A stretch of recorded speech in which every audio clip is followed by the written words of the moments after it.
Orang berpikir heran, apa yang mereka kejar ke Palestina? Andai ada orang ingin merebut Irak, masuk akal. Merebut Irak karena banyak sumur-sumur minyak. Andai ada mau ekspansi ke Kuwait, masuk akal. Karena sumur minyak di Kuwait banyak. Kenapa kembali ke Palestina? Ada apa? Tanah yang tandus, tanah yang kering kerontang. Mereka ingin membuat sebuah negara dengan keyakinan akan turun Mesias, sang juru selamat yang dijanjikan oleh Tuhan, dengan syarat orang-orang Yahudi mesti kembali ke negeri yang dijanjikan Tuhan. Yang kedua, Mesias sedang menunggu. Mesias melihat ke bawah. Kalau dia tengok di bawah masih banyak gurun pasir, dia tidak mau turun. Dia ingin melihat hijau. Kalau sudah dibentang karpet hijau, baru dia turun ke bawah. Maka yang dimaksud dengan hijau itu adalah ditanami tanaman-tanaman hijau, penghijauan yang luar biasa. Dan ketika Israel masuk ke Palestina, mereka ambil tanah itu, mereka hancurkan rumah orang Islam, mereka buat tembok panjang. Penjara terbesar dan terpanjang di dunia adalah Palestina. Mereka kurung orang Palestina. Mereka buat tembok beton yang tinggi, panjangnya 700 km lebih. Dari Pekanbaru kita lihat, Anda menuju Medan Sumatera Utara 600 km. Mereka membuat tembok tinggi 700 km. Bayangkan, umat Islam terisolir dan mereka tanami hijau-hijau. Makanya Allah berkuasa. Allah mau tunjukkan kuasa, lalu Allah buat tanaman hijau itu menyala. Dalam pokok yang hijau itu menyala beberapa bulan yang lalu. Heran orang, Allah mau menunjukkan kekuasaannya. Kalian tidak mau tolong Palestina, aku yang akan menolongnya. Tanaman yang hijau yang mereka tanam itu tiba-tiba terbakar.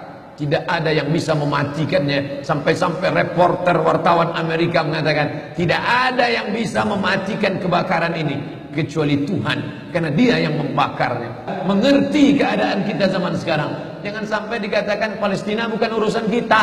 Ini kan masalah politik. Indonesia ya Indonesia, Palestina ya Palestina. Antum tidak mengerti masalah dunia. Palestina adalah masalah umat Islam. Subhanalladzi asra bi'abdihi. Maha suci Allah yang sudah memperjalankan hambanya minal masjidil haram, dari masjidil haram, ilal masjidil aqsa, masjidil aqsa. Masjidil aqsa Palestina. Kita yang tertulis dalam kitab suci kita bahwa kita punya ikatan emosional. Kenapa kita tidak yakin itu? Yahudi ajarannya dibuat-buat, ajarannya mitos, tapi mereka punya keyakinan yang luar biasa. Mereka rebut negeri itu, mereka kuasai, mereka hancurkan negeri musuh. Atas dasar apa? Keyakinan bahwa Mesias akan datang. Yang kelima, apa yang mereka lakukan untuk Palestina? Mereka meyakini ada Temple of King Solomon, tempel, kuil King Solomon, Raja Sulaiman.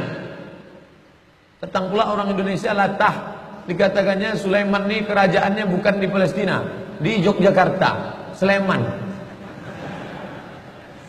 Kata dia, King Solomon itu punya tempel kuil, dan Temple of King Solomon letaknya pas di bawah Al-Masjidil Aqsa.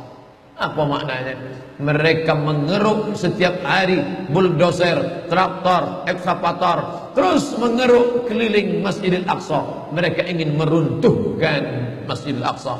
Tulis Temple of King Solomon, enter, pilih image, tampak gambar, replika. Inilah kerajaan Sulaiman yang ada di bawah Masjidil Aqsa. Akan mereka naikkan. Mereka sudah bangunkan rumah kecil replikanya. Seperti orang Riau membuat rumah replika, rumah Melayu Kampar, rumah Melayu Siak, rumah Melayu Bengkalis. Di mana rumah itu? Di Purna MTQ. Anak-anak kita kalau mau tahu bagaimana rumah Melayu Kampar, bagaimana rumah Melayu Siak, bagaimana rumah Melayu Pelalawan, pergi ke sana. Sebagiannya ada, sebagian tak ada, entah kemana perginya. Tapi mereka membuatkan itu. Inilah dia replika kerajaan Temple of King Solomon. Artinya apa? Mereka ingin menghancurkan Al-Masjidil Aqsa berkeping, sampai akhirnya disitulah nanti kemarahan umat Islam. Entah marah entah tidak. Melihat gayanya tak marah. kalian hancur-hancurkanlah. Banyak lagi urusan kami sibuk dengan ini. Tapi akan ada hamba-hamba Allah. La tazulu fi ummati ta'ifatun min ummati. Akan tetap ada sekelompok umatku yang memperjuangkan agamaku, kata Allah Subhanahu wa ta'ala. Yang terakhir, yang kelima, akan turun Mesias. Kapan itu terjadi? Ketika terjadi perang besar. Sebetulnya dalam agama Islam sudah dituliskan yang dimaksud dengan Mesias itu siapa. Kata Imam Al-Hafiz Ibnu Hajar Al-Asqalani dalam Fathul Bari, yang dimaksud dengan yang dinanti-nanti mereka itu adalah Dajjal. Dajjal itulah sesungguhnya yang sedang mereka nanti. 70,000 Yahudi wara'ad Dajjal. Ada 70.000 Yahudi yang akan berada di belakang Dajjal ketika dia turun nanti. Makanya tiap hari, tiap petang kita berkata, Allahumma inni a'udzubika min adzabi jahannam wa min adzabil qabri wa min fitnatil mahya wal mamat wa min syarri fitnatil masihid Dajjal. Dajjal itulah yang sedang mereka tunggu. Dajjal itulah yang sedang mereka nanti-nantikan. Kita menantikan kedatangan, dia pun juga menantikan akan kedatangannya. Bedanya apa? Mereka meyakininya dengan semangat. Semangat mereka luar biasa. Mereka bangkit. Umat Islam percaya. Padahal tiap hari dia katakan sebelum salam, Allahumma inni a'udzubika min adzabi jahannam wa min adzabil qabri wa min fitnatil mahya wal mamat wa min syarri fitnatil masihid Dajjal. Tiap hari dikatakan, tiap hari diucapkan. Tapi dalam hati, betul tak Dajjal ini datang? Entah iya entah tidak. Mereka yakin Dajjal akan datang, tapi mereka katakan itulah pemimpin kami, itulah Tuhan kami, itu adalah jelmaan daripada Tuhan kami, itu yang akan menghancurkan dunia, dia akan menjadi panutan kami. Kita berkata itu musuh kami, tapi kita pun ragu entah musuh entah tidak. Oleh sebab itu kita minta ampun kepada Allah atas kurangnya iman kita. Subuh ini kita bangkitkan semangat kita, tapi yang datang kepada, kenapa Allah tidak menolong? Katanya Allah itu Maha Kuasa. Cukup dia teriakkan saja, malaikatnya satu berteriak, pecah gendang telinga orang Yahudi, mati. Cukup dia tiupkan angin sejuk, terhirup, mati. Kenapa tidak dia matikan saja Yahudi itu? Datang Syekh Muhammad Jibril, Syekh Dr. Muhammad Jibril, Syekh Profesor Dr. Muhammad Jibril, dosen tafsir Al-Azhar.